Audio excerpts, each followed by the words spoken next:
ગુજરાત પ્રદેશ BJP માટે આઘાતજનક અને ઝટકાજનક અત્યાર સુધીની મતગણતરી પ્રમાણે સમાચાર વાવથી મળી રહ્યા છે।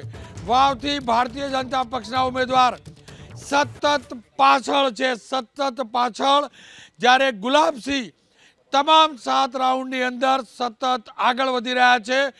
ગુલાબસિંહ, મારી ટીમને કહીશ કે નીચેની ટેલી પર અપડેટ કરીશું, 4 રાઉન્ડ નહીં 7 રાઉન્ડ વાવમાં મતગણતરી થઈ ચૂકી છે।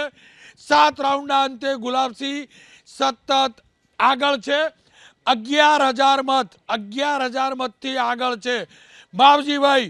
માવજીભાઈની ભૂમિકા મહત્વની છે।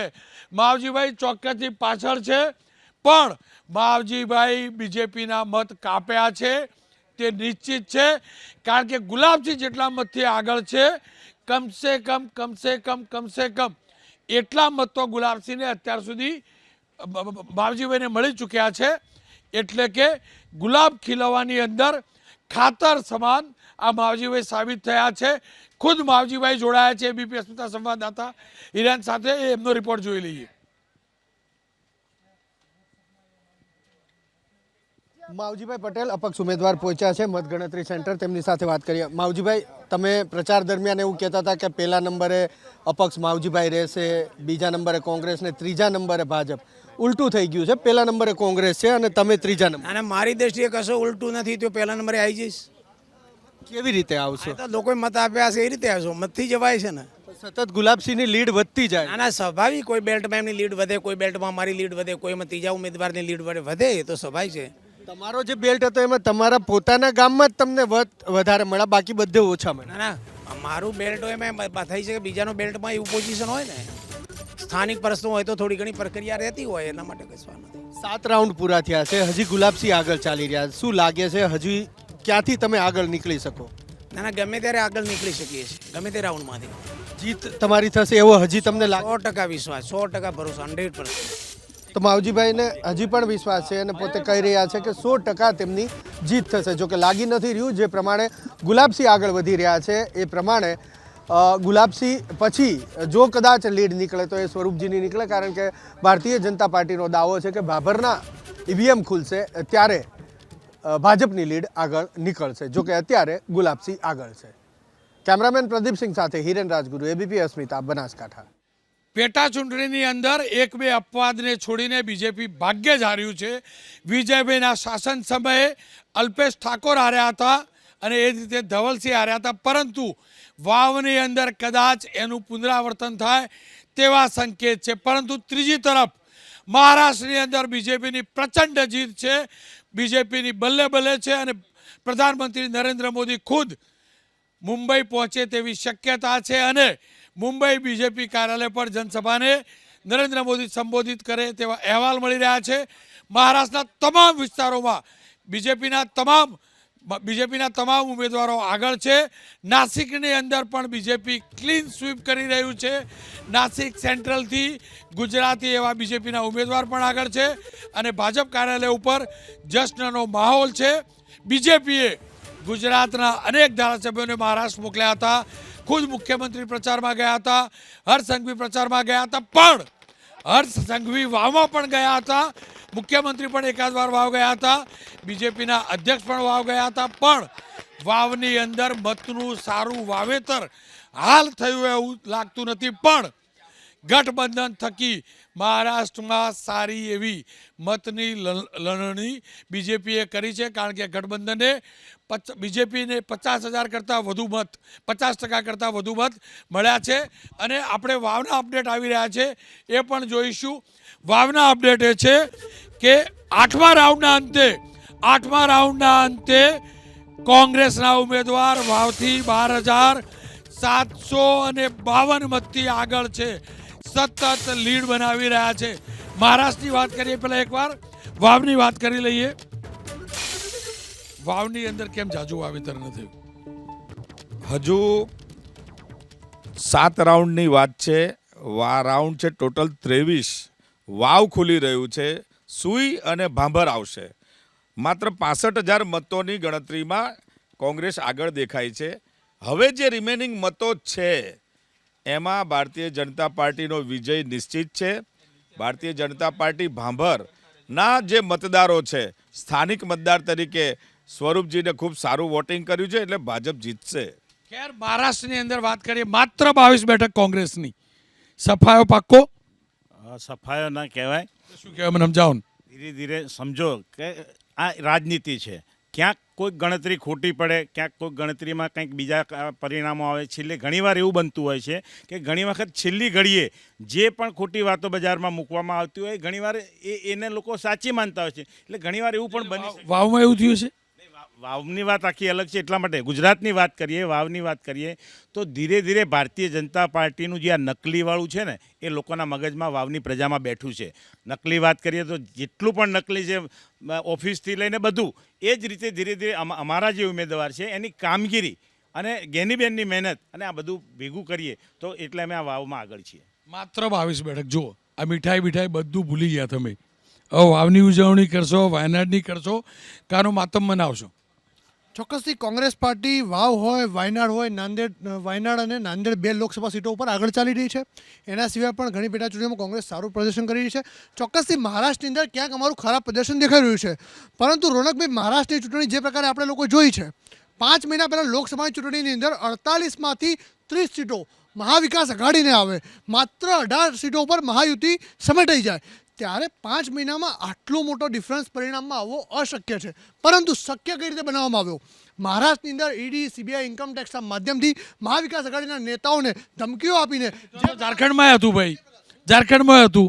વાત કરું, જે પ્રકારે મહારાષ્ટ્રની અંદર તાવડેજી 5 કરોડ રૂપિયા સાથે ઓન કેમેરા લોકોને પૈસા આપતા પકડાય, મહારાષ્ટ્રની અંદર પૈસાનો વરસાદ કરવામાં આવ્યો. મહારાષ્ટ્રની અંદર મતદાતાએ મત આપ્યા ને એમને, મતદાતાએ મત આપ્યા ને. મહારાષ્ટ્રની અંદર જે પ્રકારે ધારાવીનો 1 લાખ કરોડની જગ્યાનો સોદો કરવામાં આવ્યો, આ ચૂંટેલી નહીં પરંતુ લૂંટેલી સરકાર હતી, એ રિપીટ કરવા જઈ રહી છે. પરંતુ હજુ સુધી હજુ ઘણા રાઉન્ડ્સની કાઉન્ટિંગ બાકી છે. હવે તો સપનું પૂરું કરે. બદલાશે, હું આશાવાદી વ્યક્તિ છું.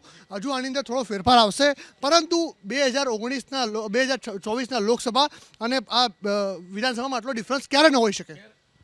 અમિતભાઈ, એમાં કોઈ બે મત નથી કે પ્રચંડ જનમત છે, પ્રચંડ અને ઐતિહાસિક જીત છે. બીજેપી 131 બેઠક એટલે જે ઊભા રાખ્યા હતા એ પૈકીના 95% ઉમેદવારો જીતે છે. અપેક્ષા એકદમ પ્રમાણિકતાથી કહેજો. બીજેપીનો જે સ્ટ્રાઇક રેટ છે 148માંથી 131, એટલે 85%થી વધારાનો સ્ટ્રાઇક રેટ.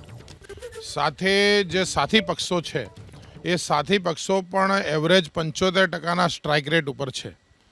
નરેન્દ્રભાઈ મોદી અને અમિતભાઈ શાહની જે રણનીતિ, એમની જે પ્રજાલક્ષી યોજનાઓ, એ યોજનાઓનું કાર્યાન્વયન જે નીચે સુધી દેવેન્દ્ર ફડણવીસજી અને શિંદેજીના મુખ્યમંત્રી કાળમાં જે યોજનાઓ નીચે સુધી લોકો સુધી પહોંચી, આ અને ભારતીય જનતા પાર્ટીનું જે સંગઠન એ નીચે સુધી લાગ્યું, કુલ મળીને જે કહેવાય ને કે પોતે તો જીતે છે પણ પોતાના જે વોર્ડ છે એ વોર્ડ પણ એ પોતાની સાથે આવનાર લોકોને શિફ્ટ કરાવી શકે, આટલી એક આદર્શ પરિસ્થિતિ.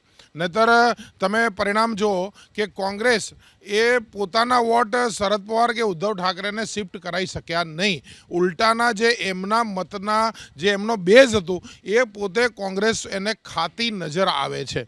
એટલે મૂળ મુદ્દો એ છે કે આજે પ્રજાને લાગ્યું કે ભાઈ ભારતીય જનતા પાર્ટીના નેતૃત્વમાં ત્રીજી વખત જવું એ પણ મહારાષ્ટ્ર માટે જરૂરી છે અને મહારાષ્ટ્ર માટે ફાયદાકારક છે. અને આજે એના કારણે કે આજે તમે 85%થી વધારે વોટ સાથે તમે જીતો છો, તો દેશની આર્થિક રાજધાનીની અંદર, એટલે મોદીજીએ કીધું કે $1 ટ્રિલિયન ઇકોનોમી મહારાષ્ટ્રની બનાવી છે. આ $1 ટ્રિલિયન ઇકોનોમી એ લાડલી બહેન યોજનાથી કે જો મહારાષ્ટ્રની ઇકોનોમી સ્ટ્રોંગ થશે તો મારું ઘર પણ મજબૂત થશે. એટલે ઇકોનોમીનો સૌથી મોટો મેસેજ જે વૈશ્વિક કક્ષાનો છે અને જે લોકલ કક્ષાએ, એટલે એક્ટ ગ્લોબલી, એક્ટ લોકલી, આ બંનેની અંદર પણ મહારાષ્ટ્રની જનતા એ ભારતીય જનતા પાર્ટીને નરેન્દ્ર મોદીની સાથે જતી દેખાય છે. દેવેન્દ્ર ફડણવીસ 12,000 મતથી આગળ છે. દેવેન્દ્ર ફડણવીસ 12,000 મતથી આગળ છે. અને જે પ્રકારે 131 સીટ આવી છે, અમિતભાઈ એ પાક્કું મુખ્યમંત્રી ભાજપના અને ફડણવીસ હોઈ શકે? એટલે ત્યાં આગળ દેવા ભાવ કહે છે. બરાબર ને. એટલે લાડલી બહેન દેવા ભાવની સાથે જે રીતે ઊભી રહી, જ્યારે મુખ્યમંત્રીનો વિષય છે એ કેન્દ્રીય નેતૃત્વ નક્કી કરે, જે વિધાયક દળ જે છે એમાં આ નક્કી થાય. આ વાત અત્યારે તો થશે નહીં, પરંતુ ભારતીય જનતા પાર્ટી એ ઓલવેઝ દૂરંદેશી સાથેના ફેસલા કરતી નેતૃત્વવાળી પાર્ટી છે. ગયા વખતે પણ શિંદે પાસે એટલી બેઠક નહોતી કે જેટલા એમને મુખ્યમંત્રી પદ આપવું પડે. જ્યારે એ આવ્યા ત્યારે કોઈને ખબર નહોતી કે મુખ્યમંત્રી શિંદે બનશે, અને નરેન્દ્રભાઈના નેતૃત્વમાં પાર્ટીએ નક્કી કર્યું કે આપણે શિંદે સાથે જવું છે. એટલે જે મરાઠા વાદ હતો એમનો, જે ભારતીય જનતા પાર્ટીની વિરુદ્ધમાં એક મરાઠા કોમ્યુનિટીને એ આગળ ધરવાનો, આજે એક મરાઠા નેતાને એ સમયે આગળ કરી અને ભારતીય જનતા પાર્ટીએ ત્યારે બી મેસેજ આપ્યો હતો. એટલે ભારતીય જનતા પાર્ટીનું નેતૃત્વ સમયે યોગ્ય નિર્ણય કરનારું નેતૃત્વ છે. એ જ વિનોદ તાવડે ગણતરીની મિનિટોમાં આવશે, અને વિનોદ તાવડે બીજેપીના દિગ્ગજ નેતા, રાષ્ટ્રીય નેતા છે, મૂળતા મહારાષ્ટ્રના નેતા છે, તેમની પ્રતિક્રિયા પણ જાણીશું. પણ આપની પાસેથી જાણવું છે, હવે પવાર પરિવાર, ઠાકરે પરિવાર, એનું ભવિષ્ય. ના, એટલે એ લોકોની જ્યારે પાર્ટીના બે ઊભા ફાળિયા થયા હતા અને એ પછી પણ જ્યારે કાકો ભત્રીજો મહિનામાં એક વખત મળતા હોય, તો હું નથી માનતો કે શરદ પવારે કોઈ હવે એમની બાકી રહેલી જિંદગી જે છે એ કોઈ એક્ટિવ પોલિટિશિયન તરીકે પણ ચાલુ રહેવું એ વિચાર એમણે કોઈ એ ટૂંકમાં એ વખતે રાખ્યો હોય. પણ મારે રૌનકભાઈ 2-1 મિનિટ મારે લેવી છે, અને જે થોડુંક કહેવું છે એ એકદમ પ્રિફેસ અને શું કહેવાય કે 2-3 મિનિટ તમારી લઈશું. 1996ની અંદર ઇતિહાસ હંમેશા શું છે કે રિપીટ થતો હોય છે. એ તમને જસ્ટ 2 કે 3 મિનિટ બહુ સ્પીડમાં કહી દઉં. 1996માં નરેન્દ્ર મોદીને હિમાચલ પ્રદેશ મોકલ્યા, એ પછી એમના સહાધ્યાયી અને કર્મશીલ રીતે પણ જોડીદાર રહેલા અમિત શાહ એમની સાથે જોડાયા. એ પછીથી જ્યારે ગાદી પર આવ્યા અને એ પછીથી આરએસએસનું જે વિધિન બીજેપીની અંદર મહત્ત્વ હતું એને વ્યવસ્થિત રીતે કટ્ટુસાઇઝ કરવાના સફળ પ્રયત્નો થયા. આવો જ એક પ્રયત્ન 60ના દાયકામાં બલરાજ મધોકે કર્યો હતો, અને એ 10 વર્ષમાં ટૂંકમાં 1967ની અંદર સૌથી વધારે જનસંઘની સીટો લઈ આવ્યા. પછીથી 70ના દાયકાની અંદર એમને કટ્ટુસાઇઝ કરી દઈને રવાના કરવામાં આવ્યા હતા. હવે આ વર્તમાન પરિસ્થિતિની અંદર આરએસએસની કટ્ટુસાઇઝ થવાની જે પ્રોસેસ છે ને એ 2019 સુધી અત્યંત સફળતાપૂર્વક રહી. પણ 2024ના ઇલેક્શનની અંદર ઘણા બધા નેરેટિવ્સ એવા આવ્યા કે જેની અંદર શું કહેવાય કે ભારતીય જનતા પાર્ટીને સામા પવને તરવાનું હતું. આરએસએસ ફરીથી એક્ટિવ થાય તો શું થઈ શકે એ અત્યારે બતાવ્યું છે કે 48માંથી 10 સીટો પર આવી ગયેલા, ફરીથી આટલી પ્રચંડ બહુમતીથી આવે તો એમાં સૌથી મોટો રોલ આરએસએસનો ગણું છું. આરએસએસની શું ભૂમિકા? ના, બિલકુલ રાષ્ટ્રીય સ્વયંસેવક સંઘની ભૂમિકા છે. અને કોંગ્રેસના જે મિત્ર કહેતા હતા કે આટલું મોટું ડિફરન્સ કેવી રીતે આવી શકે, તો આ જ સંગઠનની તાકાત હોય છે કે તમે એક ચૂંટણીની અંદર પીછેહટ કરો છો, એના પછી થોડાક જ સમયની અંદર એ હારનું કે પરાજયની ભૂલો કે એની જે ક્ષતિ છે એનું અવલોકન કરી અને સંગઠન જે છે એ કામ કરે છે. અને એમાં રાષ્ટ્રીય સ્વયંસેવકની ભૂમિકા ખાસ કરીને મહારાષ્ટ્રમાં જે ઓબીસી વોટ બેંક છે એને ઇન્ટેક રાખવાની અંદર ખૂબ જ મોટી રહી છે. અને આપણે જાણીએ છીએ કે એની જન્મભૂમિ છે રાષ્ટ્રીય સ્વયંસેવકની. સૌથી ડિવોટી પ્રચારકો અને સ્વયંસેવકો જેઓ આખા દેશની અંદર રાષ્ટ્રીય સ્વયંસેવક સંઘના હોય તો એ મહારાષ્ટ્રની અંદર છે. એટલે બિલકુલ સંઘની ભૂમિકા જે છે એ આની અંદર રહી છે. અને લોકોએ પણ જે છે એ જોયું એ છે કે વિચારધારાની ભેળસેળને જ આકારો આપ્યો છે. તમે જુઓ, શિંદે એને હિન્દુત્વના પ્રતિનિધિ તરીકે એમણે જોયો, અને એટલે ભારતીય જનતા પાર્ટીની વિચારધારા સાથે એનો વોટ ટ્રાન્સફર થયો. જે અમિતભાઈએ કીધું બિલકુલ સાચી વાત છે. ગઠબંધન ધર્મનો સૌથી મોટો નિયમ એ છે કે એકબીજાનો વોટ એકબીજામાં ટ્રાન્સફર થાય, જે ભારતીય જનતા પાર્ટી સાથે થયું છે, કોંગ્રેસ સાથે નથી થયું. વાવ બેઠક પરથી 9મો રાઉન્ડ પર 9 રાઉન્ડની મતગણતરી પૂર્ણ થઈ છે, અને તમામ 9 રાઉન્ડમાં કોંગ્રેસના ગુલાબસિંહ સતત આગળ છે. અને જે 11-12 હજાર મત લીડ હતી તે 9મા રાઉન્ડે વધીને 13,000 મતની થઈ ચૂકી છે. 9 રાઉન્ડના અંતે ગુલાબસિંહ રાજપૂત ભારતીય જનતા પક્ષના સ્વરૂપસિંહ ઠાકોર ઉપર સતત લીડ બનાવી રહ્યા છે. 13,000 મતથી ગુલાબસિંહ આગળ છે. બાબરની મતગણતરી બાકી છે. કહેવાય છે કે સુઈ ગામની પણ મતગણતરી બાકી છે. બીજેપીની અપેક્ષા ત્યાંથી છે, પણ લગભગ 50% કરતાં વધુ મત, કારણ કે 22 રાઉન્ડમાં મતગણતરી છે અને 9 રાઉન્ડ પત્યા છે, એટલે કે 40% જેટલા મત ગણાઈ ચૂક્યા છે. વાવ ચોક્કસથી કોંગ્રેસ અને ભાજપ બંને માટે પ્રતિષ્ઠાનો જંગ છે. પણ વિરામ પર જવું એ પહેલાં કહી દઉં, મહારાષ્ટ્રની 288ની વિધાનસભા બીજેપી ગઠબંધનને 223, કોંગ્રેસ 53, અધર્સ 12, એકલું બીજેપી 131 બેઠક ઉપર આગળ છે. કોંગ્રેસ, શરદ પવાર અને ઉદ્ધવ ઠાકરેની પાર્ટીનો સફાયો થયો છે, પણ ઝારખંડમાં બીજેપીની અપેક્ષા કરતાં વિપરીત પરિણામો, વિપરીત રુઝાન અત્યાર સુધી જોવા મળી રહ્યા છે.